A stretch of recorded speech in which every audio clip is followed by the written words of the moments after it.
다니엘 6장 1절에서 10절 말씀 봉독할 때에 주께서 성경에 명하신 바를 따라 주의 말씀 잘 받는 표로 크게 아멘합니다. 봉독합니다. 다리오가 자기 뜻대로 고관 120명을 세워 전국을 통치하게 하고 또 그들 위에 총리 셋을 두었으니 다니엘이 그중 하나이라. 이는 고관들로 총리에게 자기의 직무를 보고하게 하여 왕에게 손해가 없게 하려 함이었더라. 다니엘은 마음이 민첩하여 총리들과 고관들 위에 뛰어나므로 왕이 그를 세워 전국을 다스리게 하고자 한지라. 이에 총리들과 고관들이 국사에 대하여 다니엘을 고발할 근거를 찾고자 하였으나 아무 근거, 아무 허물도 찾지 못하였으니 이는 그가 충성되어 아무 그릇됨도 없고 아무 허물도 없음이었더라. 그들이 이르되 이 다니엘은 그 하나님의 율법에서 근거를 찾지 못하면 그를 고발할 수 없으리라 하고, 이에 총리들과 고관들이 모여 왕에게 나아가서 그에게 말하되 다리오 왕이여 만수무강하옵소서. 나라의 모든 총리와 지사와 총독과 법관과 관원이 의논하고 왕에게 한 법률을 세우며 한 금령을 정하실 것을 구하나이다. 왕이여 그것은 곧 이제부터 30일 동안에 누구든지 왕외의 어떤 신에게나 사람에게 무엇을 구하면 사자굴에 던져 넣기로 한 것이니이다. 그런즉 왕이여 원하건대 금령을 세우시고 그 조서에 왕의 도장을 찍어 메대와 바사의 고치지 아니하는 규례를 따라 그것을 다시 고치지 못하게 하옵소서 하며, 이에 다리오 왕이 조서에 왕의 도장을 찍어 금령을 내니라. 다니엘이 이 조서에 왕의 도장이 찍힌 것을 알고도 자기 집에 돌아가서는 윗방에 올라가 예루살렘으로 향한 창문을 열고 전에 하던 대로 하루 3번씩 무릎을 꿇고 기도하며 그의 하나님께 감사하였더라. 아멘. 설교를 시작하면서 우리가 한 배우를 사진으로 만나보도록 하겠습니다. 여러분 사진 보시게 되면 유명한 배우 윤여정 씨입니다. 지난 4월 27일 제93회 아카데미 여우조연상을 수상한 이제 세계적인 배우가 되신 분입니다. 작품 미나리를 통해서 전 세계에 이 존재를 알렸고, 또 그로 인해서 우리 한국 영화에, 대한민국 영화의 위상을 높인 그런 이제 쾌거로 우리에게 기억되고 있습니다. 윤여정 배우의 수상만큼이나 특별히 또 많은 사람들에게 이렇게 관심을 끌었던 내용이 있습니다. 그것은 바로 기자회견의 내용입니다. 그때 윤여정 씨는 우리 마음에 와 닿는 그런 대답으로 많은 사람들의 공감을 이렇게 끌어왔습니다. 기자가 이 배우에게 물었습니다. 오늘 이후 배우 윤여정, 인간 윤여정의 여정은 어떤 방향으로 흘러갈까요? 여정이라는 말을 계속 사용을 해서 이제 언어 유희를 한 겁니다. 배우 윤여정, 인간 윤여정의 여정은 어떤 방향으로 흘러갈까요? 이렇게 물었을 때에 윤여정 씨는 이렇게 재치 있는 대답을 합니다. 아카데미 상을 탔다고 윤여정이 김여정이 되겠습니까? 김여정은 우리가 잘 아는 대로 북한 김정은 위원장의 이제 동생이 되는 사람이죠. 윤여정이 김여정이 되겠습니까? 지금까지 살아오던 대로 나는 앞으로 살아갈 것입니다. 윤여정이라는 사람으로 나는 앞으로 변함없이 살 것입니다. 이렇게 대답을 했습니다. 이 기자가 윤여정의 여정은 앞으로 어떻게 되겠느냐고 했을 때 윤여정이 김여정이 되겠습니까? 하면서 나는 여전히 윤여정으로 변치 않는 모습으로 살아가겠습니다라고 이렇게 재치 있으면서 또 한편으로 우리에게 마음에 와 닿는 그런 이제 대답을 한 것이죠. 사람은 그 어떤 경우에도 초심을 잃지 않고 자기를 지키면서 살아간다는 것이 참으로 중요하다는 것을 우리에게 일깨워 준 겁니다. 오늘 본문 성경은 신실한 하나님의 사람인 다니엘의 아름다운 신앙에 대하여 증거합니다. 다니엘은 청소년 시절 나라가 망해서 바벨론의 포로로 끌려왔습니다. 그러나 다니엘은 이방 땅에서도 오직 하나님을 향한 신앙으로 살고자 힘씁니다. 하나님께서 이런 다니엘을 사랑하십니다. 또 저를 도와주십니다. 형통케 하십니다. 그래서 다니엘은 바벨론의 총리가 됐습니다. 그래서 다니엘은 신실한 하나님의 사람으로 인정을 받고 귀하게 쓰임을 받습니다. 이방 땅에서 살아계신 하나님의 영광을 드러내는 하나님의 사람으로 저는 명성이 자자했습니다. 이제 많은 세월이 흘렀습니다. 바벨론은 페르시아 제국에 의해서 망하게 됩니다. 바사 제국에 의해서 망했습니다. 그래도 다니엘은 그의 실력을 인정받고 바사 제국의 총리가 됐습니다. 그러자 다른 신하들이 이 다니엘의 성공과 출세를 시기합니다. 다니엘을 고발하기 위해서 뒷조사를 해봤지만 그에게는 아무 허물이 발견되지 않았습니다. 그래서 결국 다니엘의 신앙을 이용해서 다니엘을 무너뜨릴 생각을 하게 됩니다. 다니엘이 늘 하나님 앞에 기도하는 사람이라는 것을 알고서 이것을 가지고 다니엘을 이렇게 고발하려고 한 겁니다.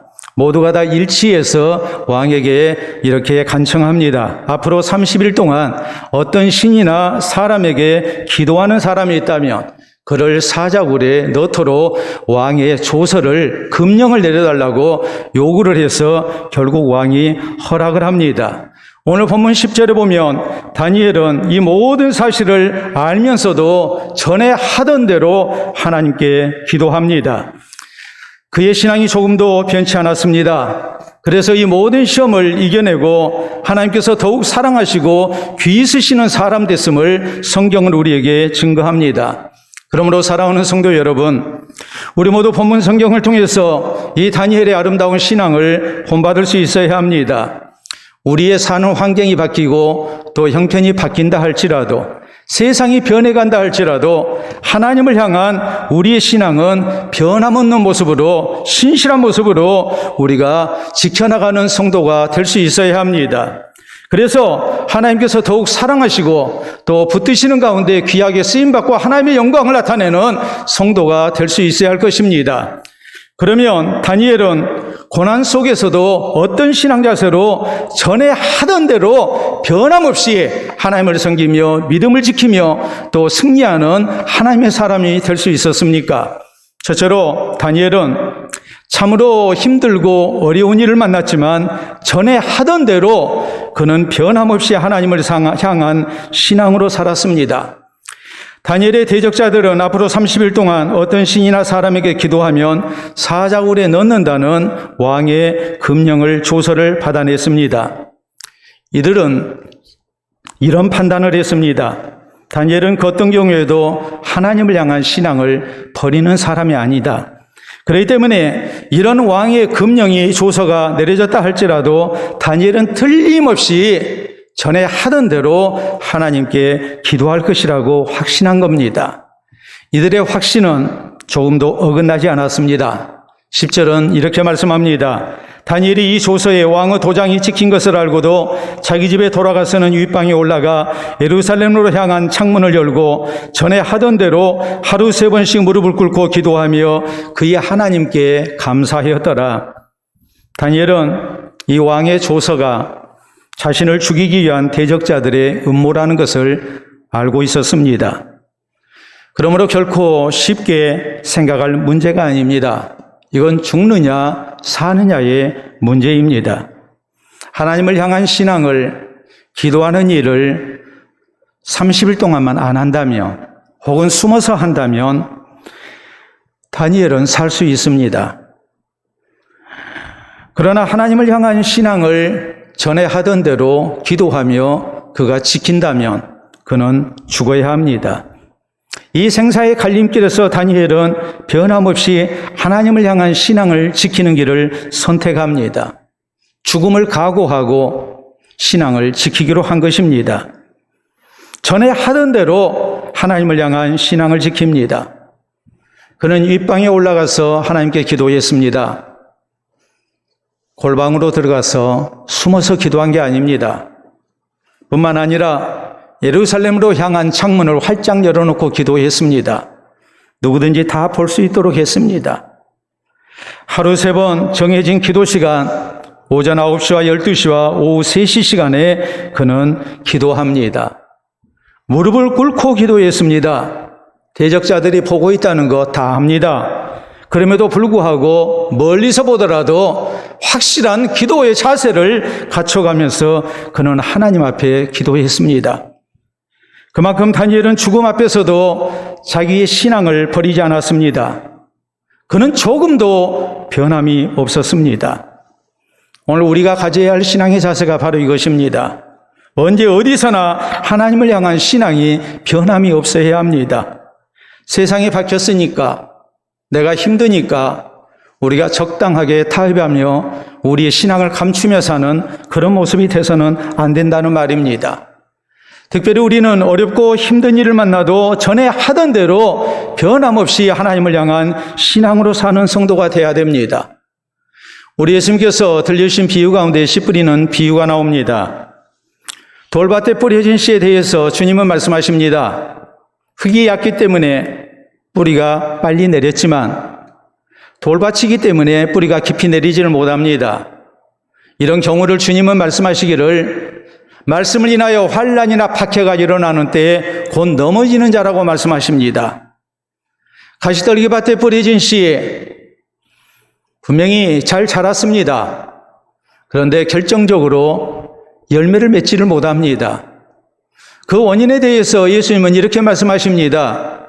생활의 염려 때문에, 또 재물의 유혹 때문에, 그리고 세상 즐거움 때문에 그 신앙이 결실치 못하는 자라고 말씀하십니다. 반면에 좋은 땅에 뿌려진 씨는 30배, 60배, 100배의 결실을 맺습니다. 이 경우를 주님은 뭐라고 말씀하십니까? 말씀을 듣고 깨닫는 가운데 착한 마음으로 말씀을 받고 지켜서 인내로 결실하는 자라고 말씀하십니다. 결국 우리가 환경과 신앙의 관계 속에서 이 말씀을 이해한다면 우리에게 무엇을 교훈합니까? 처음에는 신앙생활 잘 했다가 환경이 바뀌었습니다. 신앙을 지켜나가기가 쉽지가 않습니다. 어떤 때는 말씀을 인한 박해가 일어나니까 신앙을 포기합니다. 또 어떤 경우는 세상의 즐거움 때문에 하나님에게서 멀어집니다. 또 어떤 경우는 생활의 염려 때문에 혹은 물질 생활 때문에 하나님을 향한 신앙의 변질이 옵니다. 반면에 좋은 땅에 뿌려진 씨는 그리하지 않았습니다. 형편이 어찌 되든지 간에 한 마음으로 말씀을 받고 그 말씀에 순종하면서 지키면서 끝까지 인내하는 가운데 결실한 사람이라고 주님께서는 강조하십니다. 환경을 따라서 우리의 신앙이 함께 춤추는 것이 아니라 환경이 어찌 되든지 간에 전에 하던 대로 초심을 잃지 않고 끝까지 믿음을 지켜나가는 이 신앙의 자세, 이것을 우리 주님께서는 강조하신 것입니다. 좀처럼 맞추기 어려운 퀴즈가 있습니다. 실제적으로 이 퀴즈를 냈을 때에 맞춘 사람은 거의 없었습니다. 심지어는 언론인들의 모임에서도 맞춘 사람이 나오지 않았습니다. 이 사람은 누구일까요? 이 사람은 24살에 과거 문과에 급제해서 관리가 됐습니다. 임금인 고종의 총애를 받았습니다. 관직에 진출한 지 3년 만에 정삼품에 오를 정도로 그는 굉장한 승진을 거듭했습니다. 파격적인 승진을 했습니다. 그리고 당시 세자인 순종의 스승으로 그는 이렇게 세자를 교육하는 사람이 됐습니다. 30살이 됐을 때 고종은 최초의 근대적 교육기관인 유경공원에 그를 보내 영어를 배우게 합니다. 1888년 이 사람은 주미공사로 외교관으로 미국에 파견됐습니다. 고종은 그를 외교관으로 파견하면서 세계 정세를 파악하게 했습니다. 이 사람 귀국 후에는 주한 미국 공사인 알렌 선교사의 적극적인 후원과 신임을 얻는 사람이 됐습니다. 명성황후가 일본 자객에 의해 시해당한 을미사변 때는 목숨을 걸고 고종을 대사관으로, 러시아 대사관으로 피신케하고 보호하는 공을 세웁니다. 1896년 2월 독립협회를 결성하고 위원장으로 선출됐습니다. 그리고 1898년 그는 회장으로 활동합니다.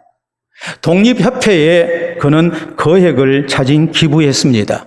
그래서 독립문을 세우는 데 앞장을 섰습니다. 1896년 11월 독립문에 주춧돌을 놓는 행사가 있었습니다.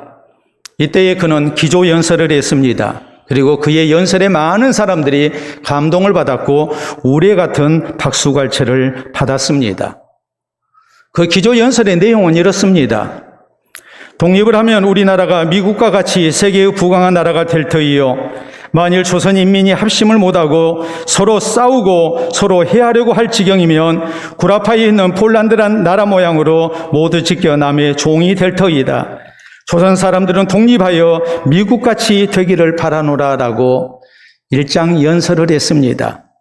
그래서 우리 국민들에게 독립에 대한 열망을, 소망을 품게 했습니다. 이 사람 누구겠습니까? 독립문을 세운 서재필 선생이라고 생각하기가 쉽습니다. 아닙니다. 어떤 사람은 신채호 선생이라고 얘기합니다. 그도 틀렸습니다. 안창호 선생도 아닙니다. 이상재 선생도 아닙니다. 김구 선생 더더욱 아닙니다. 이 사람 누굴까요? 바로 이 사람입니다. 사진으로 얼굴 보도록 합니다. 누굽니까? 이 사람은 매국노 이완용입니다. 이완용은 불과 몇 년 후에 변절했습니다. 나라를 팔아먹은 매국노의 상징으로 역사에 치욕스러운 이름을 남깁니다. 오늘은 국치일입니다. 1910년 8월 29일 이완용 등의 매국노들이 앞장서서 일본의 나라를 팔아먹은 우리나라에 있어서 참으로 치욕스러운 날입니다. 그러므로 우리 성도는 오늘 국치일에 매국노 이완용의 변절을 다시 한번 생각해야 합니다. 아울러 우리가 더 깊이 생각해야 할 것은 혹시라도 우리 성도에게 이런 신앙의 변절이 있지 않았는가, 우리는 다시 한번 나 자신을 살펴야 합니다. 환경이 많이 바뀌었습니다. 우리가 살고 있는 환경이 지금 너무나도 많이 바뀌었습니다. 이 변하는 환경 속에서 내 신앙까지 변절을 가져오지 않았는지 우리는 다시 한번 나를 살펴야 합니다. 사랑하는 성도 여러분, 성경 에베소 6장 24절에 우리에게 말씀하십니다. 우리 주 예수 그리스도를 변함없이 사랑하는 모든 자에게 은혜가 있을지어다. 세상이 변하고 또 변한다 할지라도 우리는 변함없이 주님을 사랑해야 한다는 말이요. 세상이 변할수록 우리의 신앙은 변절하지 말아야 한다는 말입니다. 세상이 살기 좋아졌든지 세상이 힘들게 됐든지 내 형편이 좋든지 나쁘든지 우리는 살아계신 하나님을 향한 우리의 신앙이 변절돼서는 안 됩니다. 변함없이 주님 사랑해야 합니다. 변함없이 주님 의지해야 합니다. 변함없이 우리는 하나님을 향한 신앙으로 사는 성도가 돼야 됩니다. 우리가 지금까지 하나님을 의지하고 신앙으로 살아왔듯이 우리는 전에 하던 대로 우리의 신앙이 변절돼서는 안 됩니다. 앞으로도 마찬가지입니다. 우리의 신앙이 변절되지 않고 끝까지 살아계신 하나님을 향한 신앙을 지켜나가고 사는 성도가 되어야 됩니다. 어려울수록 우리는 전에 하던 대로 하나님을 향한 신앙을 붙들고 하나님 의지하고 사는 성도가 되어야 됩니다. 그래서 하나님께서 우리의 신앙을 인정하시고 더 사랑하시고 또 하나님 함께 계시는 가운데에 우리의 하나님 살아계심을 드러내는 참으로 아름다운 하나님의 영광을 나타내는 선한 하나님의 사람으로 쓰임받는 우리 모두가 될 수 있기를 바랍니다. 두 번째로, 다니엘은 어렵고 힘든 일을 만났을 때에 전에 하던 대로 하나님 의지하며 기도했습니다. 다니엘은 늘 하나님께 기도하는 사람이었습니다. 그는 평안한 중에도 하나님께 기도했고 어려운 일을 만나면 무엇보다도 먼저 하나님께 기도하는 사람이었습니다. 하루 3번 정해진 시간에 하나님께 기도합니다. 그에게는 기도의 습관이 있었습니다. 모든 사람이 알고 있을 정도였습니다. 그러므로 대적자들은 다니엘의 이 기도의 습관을 이용해서 다니엘을 죽이려고 했던 것입니다. 이런 상황에서도 다니엘은 전에 하던 대로 하나님께 기도합니다. 왜 그랬을까요? 어렵고 힘든 일을 만나면 무엇보다도 하나님의 은혜가, 하나님의 도움이 있어야 했기 때문입니다. 오늘 우리 성도가 가져야 할 신앙의 아름다운 모습이 바로 이것입니다. 다니엘처럼 기도의 습관이 있어야 하고 날마다의 기도 생활이 우리에게 있어야 합니다. 특별히 어렵고 힘든 일을 만나면 우리는 더더욱 다니엘처럼 전에 하던 대로 하나님 의지하고 하나님께 기도해야 합니다. 그래서 하나님의 응답과 하나님의 도우심으로 또 선한 길을 허락받는 성도가 되어야 됩니다. 우리가 이스라엘의 2대 왕인 다윗, 신실한 하나님의 사람이었던 다윗을 우리가 보면은 그는 하나님을 향해 늘 기도하는 사람이었음을 알 수 있습니다. 날마다 그에게는 기도 시간이 있었습니다.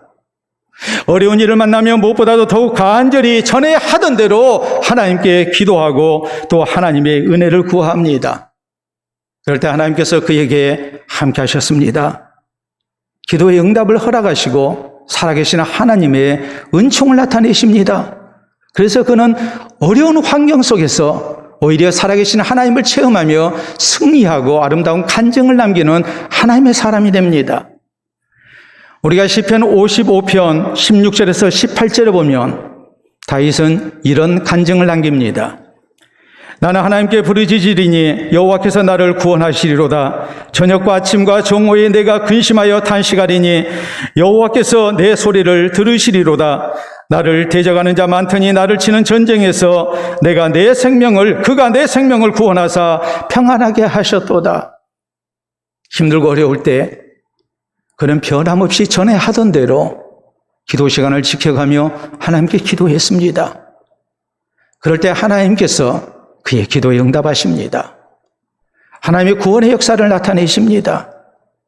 그래서 기도로 승리했음을 그는 후세에 남기고 있습니다. 무엇보다도 열심으로 기도하신 분, 어떤 상황에서든지 전에 하던 대로 변함없이 기도하신 분은 우리 예수님이십니다.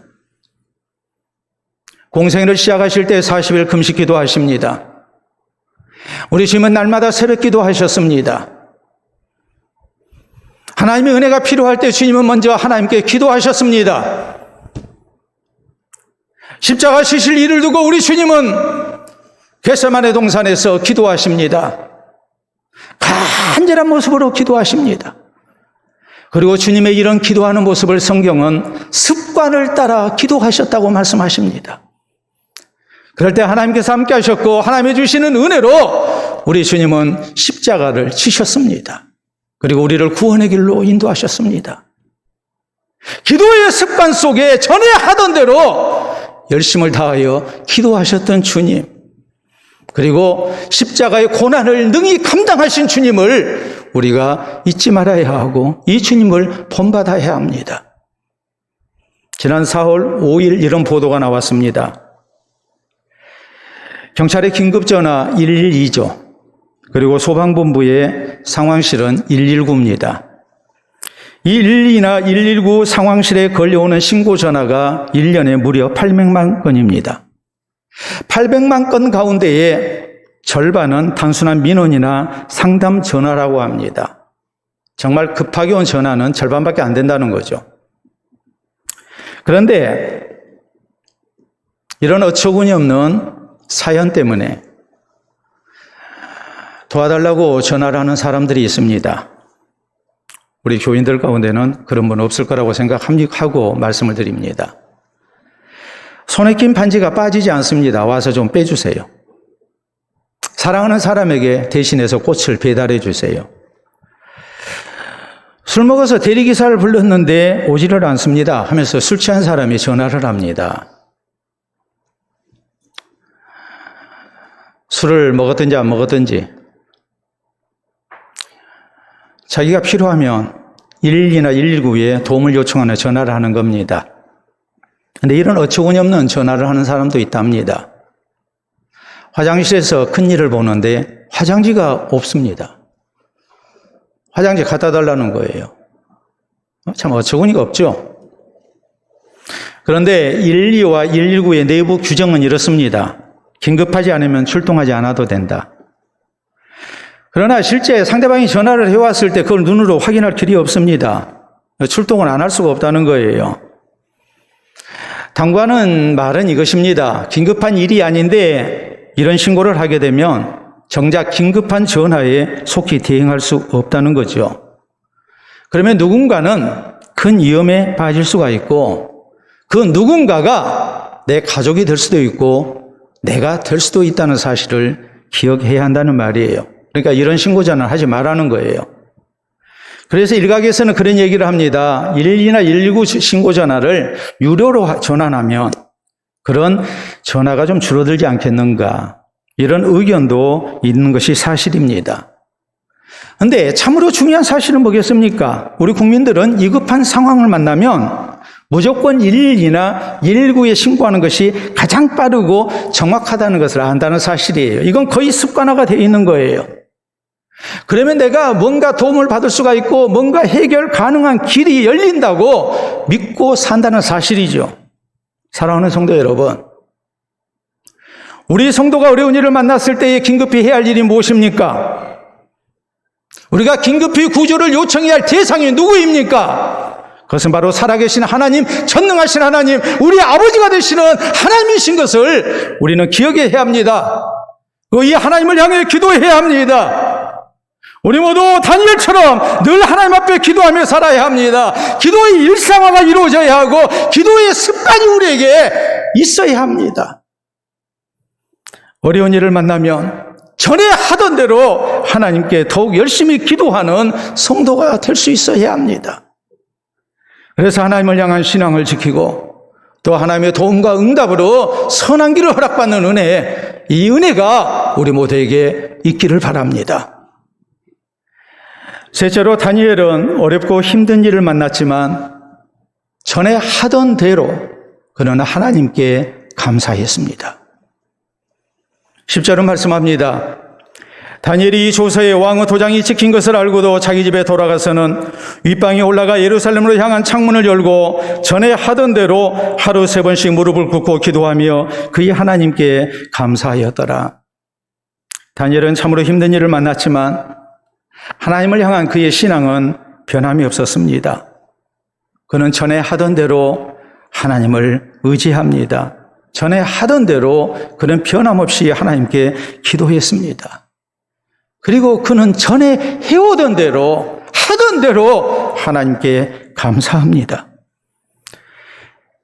신앙을 지키면 죽어야 하는 상황입니다. 그래도 그는 하나님께 조금도 불평하지 않았습니다. 원망하지 않았습니다.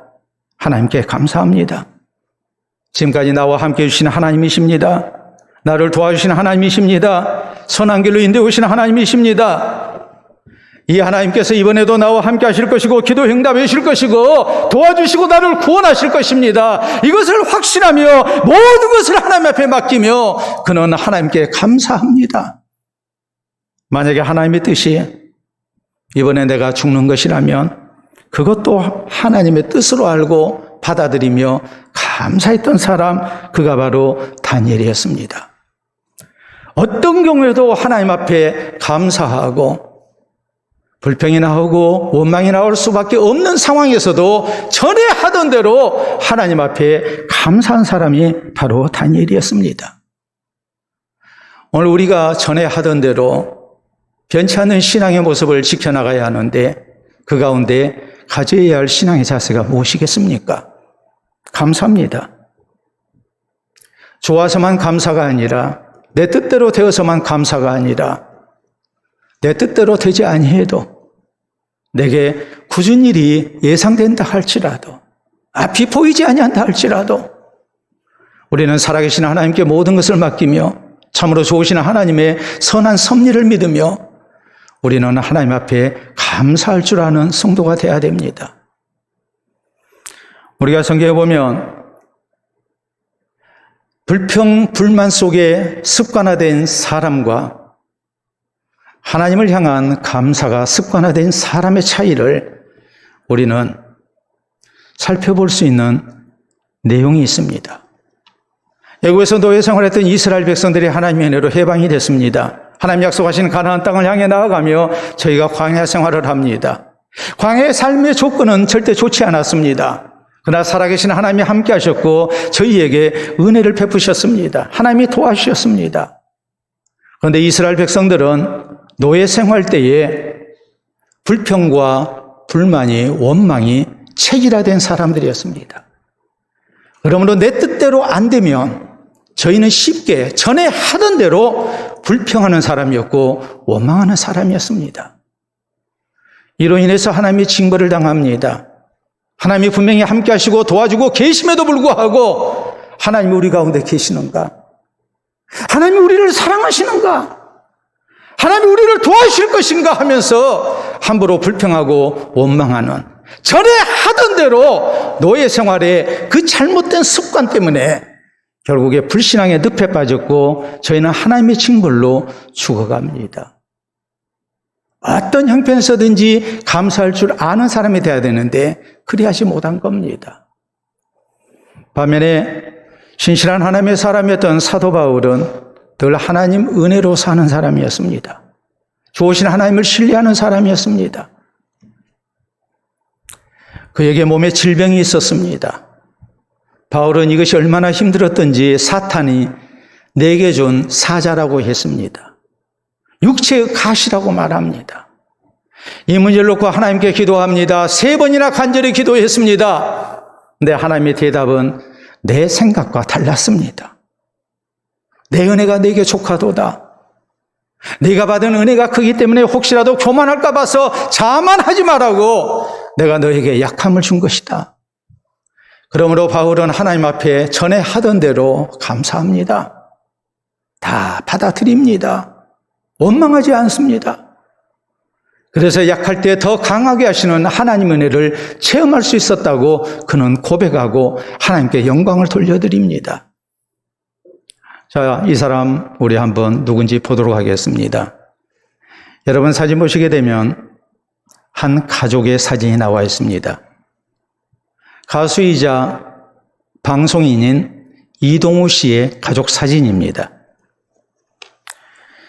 이동우 씨는 결혼하고서 2개월 만인 신혼 때 2004년에 망막 색소 변성증에 걸리고 맙니다. 이것은 희소병입니다. 점점 시력을 잃기 시작하더니 2010년에 완전 실명하고 말았습니다. 당시 상황을 이동우 씨는 이렇게 얘기합니다. 나는 마치 사형수가 된 기분이었다. 이 사람의 소원은 단 한 가지였습니다. 사랑하는 내 딸의 얼굴을 5분간만 봤으면 좋겠다. 얼마나 답답합니까? 세상을 원망합니다. 더 이상 가수 생활할 수 없었고 방송을 할 수 없었습니다.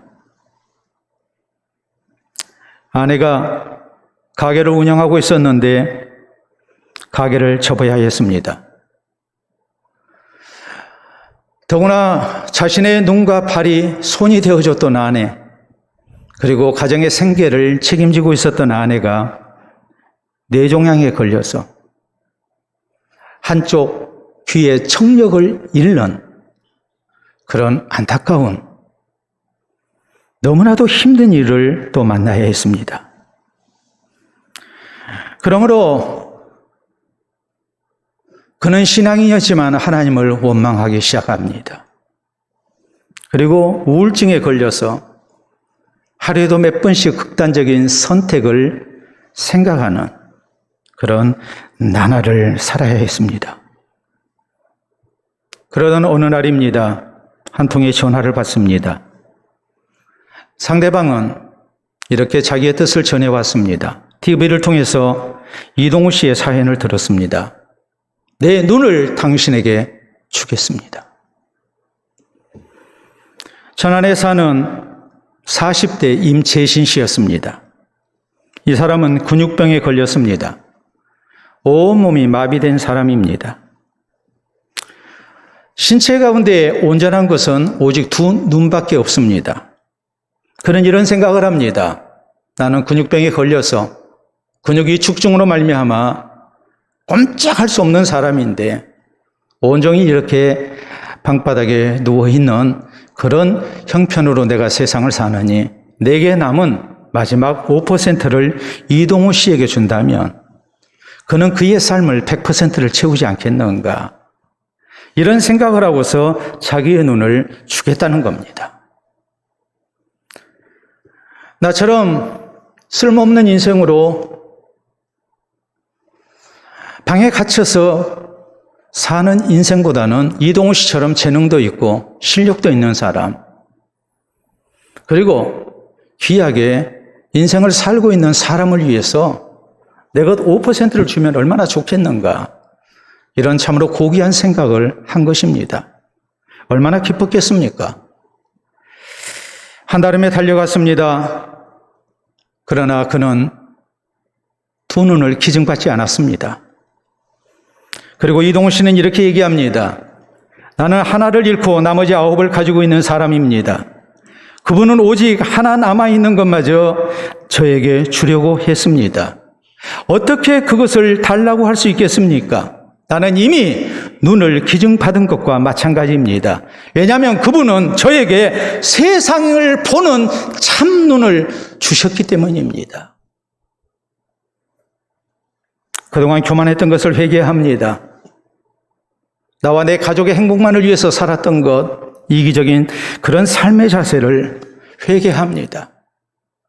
그리고 다른 사람을 배려하는 사람으로, 난 아직도 많은 것을 가지고 있는 사람이라는 것을 알고 그는 하나님을 원망했던 자리에서 하나님께 감사하는 사람이 됩니다. 이 두 사람이 함께 제주 여행을 갔습니다. 그리고 그 모든 것이 영화로 만들어져서 2016년 11월에 이런 영화로 개봉이 됐습니다. 우리가 포스터 봅니다. 시소라는 작품입니다. 시소가 서로 균형을 잡는, 서로 눈높이를 맞추는 그런 뜻을 갖고 있는 제목으로서 이제 적절한 제목이었다고 이렇게 사람들에게 평가를 받았습니다. 둘이 서로에게 눈이 되고 발이 돼서 함께 여행을 한 겁니다. 저 영화의 타이틀은 이렇습니다. 보고 싶지만 볼 수 없고 안고 싶지만 안을 수 없는 두 사람의 아름다운 여행. 오늘 내게 부족한 건 많지만 그것에도 감사하면서 나만을 생각하는 것이 아니라 나보다 더 어려운 사람을 생각하며 배려하며 거기에서 감사가 있고 자족의 은혜를 아는 모습을 우리에게 강조하고 있는 것입니다. 그러므로 사랑하는 성도 여러분, 우리 성도도 어떤 형편에서든지 늘 다니엘처럼 하나님께 감사하며 살아야 합니다. 항상 감사하며 사는 가운데 힘든 일을 만난다 할지라도 우리는 좋으신 하나님을 신뢰하면서 전에 하던 대로 하나님 앞에 감사하는 성도가 되어야 됩니다. 어려운 형편 속에서도 하나님을 향한 신앙을 지키고 또 참으로 좋으신 하나님을 체험하는 은혜가 우리 모두에게 꼭 있기를 바랍니다. 우리가 잘 아는 성경 말씀 가운데 데살로니가전서 5장 16절에서 18절 말씀이 있습니다. 항상 기뻐하라, 쉬지 말고 기도하라, 범사에 감사하라. 이는 그리스도 예수 안에서 너희를 향하신 하나님의 뜻이니라. 항상이라는 말을 통해서, 쉬지 말고라는 단어를 통해서, 그리고 범사라는 단어를 통해서 우리에게 강조하는 것이 무엇입니까? 하나님을 향한 우리의 신앙 자세가 변함이 없어야 한다는 말이죠. 어떤 상황, 어떤 형편에서든지 어떤 환경에서든지 우리가 변치 말아야 한다는 말입니다. 그렇기 때문에 1400년대에 유명한 하나님의 사람이었던 신학자 토마스 아 캠피스가 있습니다. 이분이 쓴 유명한 책이 있습니다. 바로 그리스도를 본받아라라는 제목의 책입니다. 여기서 토마스 아 캠피스는 이렇게 말합니다. 습관은 습관에 의해서 정복된다. 나쁜 습관은 좋은 습관을 통해서 정복이 된다는 말입니다. 우리가 환경을 탓하면서, 환경을 핑계대면서 신앙생활 잘못하고 합리화했던 우리의 모습들, 이제는 신앙생활의 좋은 습관을 가지고 어떤 형편에서든지 변치 않는 모습으로 우리가 사는 성도가 되어야 한다는 말이요. 그래서 신앙생활에 승리하는 성도가 되어야 한다는 말입니다. 사랑하는 성도 여러분, 신실한 하나님의 사람이었던 다니엘은 참으로 좋은 신앙생활에 습관이 있었습니다. 그는 항상 하나님 의지하고 살았습니다. 그는 하나님 앞에 기도하는 사람이었습니다. 그는 모든 일에 하나님 앞에 감사할 줄 아는 사람이었습니다. 그런데 형편이 바뀌었습니다. 너무나도 어려운 환경이 그의 삶을 위협합니다. 이런 형편 속에서도 다니엘은 전에 하던 대로 변함없이 하나님 의지합니다. 전에 하던 대로 하나님 앞에 기도합니다. 전에 하던 대로 하나님 앞에 그는 감사합니다. 그래서 신앙을 지켰습니다. 살아계신 하나님의 은혜를 허락받습니다. 화가 포기됩니다.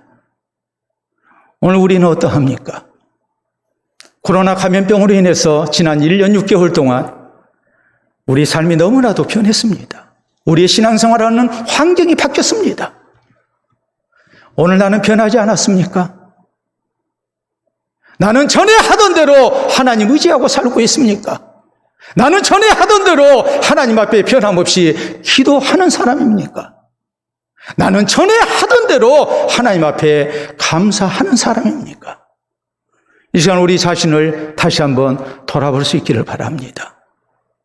변해버리는 환경 속에서 우리의 신앙 변치 않는 모습 갖기를 바랍니다. 좋았던 때 우리가 지켜왔던 신앙의 모습들, 전에 하던 대로 변함없이 하나님 의지하고 하나님께 기도하며 또 하나님 앞에 감사하는 가운데 이 어려운 시기를 우리가 신앙으로 이겨나가고 하나님의 도우시는 은총 속에 승리하며 주께 영광을 돌려드리는 우리 모든 성도 되시기를 우리 주님의 이름으로 축원합니다. 우리 함께 기도합니다.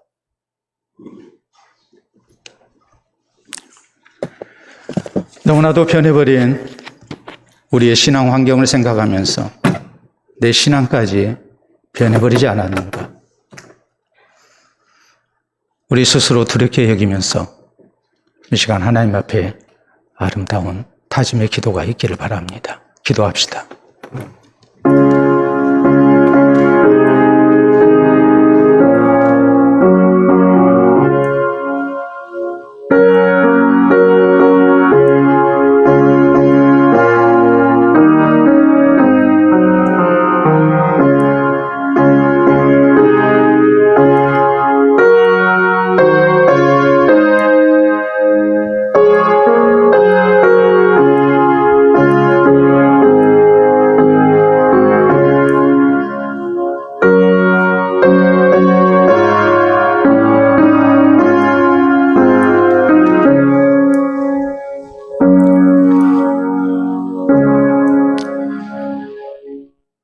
이 시간도 살아계신 우리 아버지 은혜를 진심으로 감사합니다. 좋을 때나 구줄 때나 변함없이 우리를 사랑하시며 주의 백성과 같이 하시고 또 저희를 선한 길로 인도하시려 기뻐하시는 참으로 좋으신 하나님이신 것을 우리로 믿게 하시사 이 시간도 주를 우러러보게 하시고 주의 말씀 받도록 은혜 주시오니 감사합니다. 여러 가지 변해버리는 환경 속에서 우리가 하나님을 향한 신앙을 바로 지켜오고 있는지 말씀을 통하여 다시 한번 살피게 하신 아버지 감사합니다. 우리의 허물과 우리의 부족을 주님 앞에 고백합니다. 이제 우리의 신앙이 회복되게 하여 주시옵소서. 다니엘처럼 전에 하던 대로 우리가 살아계신 하나님을 향한 변치 않는 신앙과 또 주를 향한 열심을 갖게 하시고 또한 살아계신 하나님 앞에 늘 기도하며 또 주의 은혜를 구하는 우리 되게 하여 주시옵소서. 그래서 하나님께서 베푸시는 은혜로 살아가게 하시고 살아계신 하나님을 날마다 삶 속에서 체험하며 사는 우리 되게 하여 주시옵소서. 좋지 못한 여건 속에서도 우리가 하나님을 향한 감사를 잃지 않게 하시고 또한 감사하는 자에게 더 감사의 조건을 많이 허락하시는 우리 주님의 은혜도 우리가 체험케 하여 주시옵소서.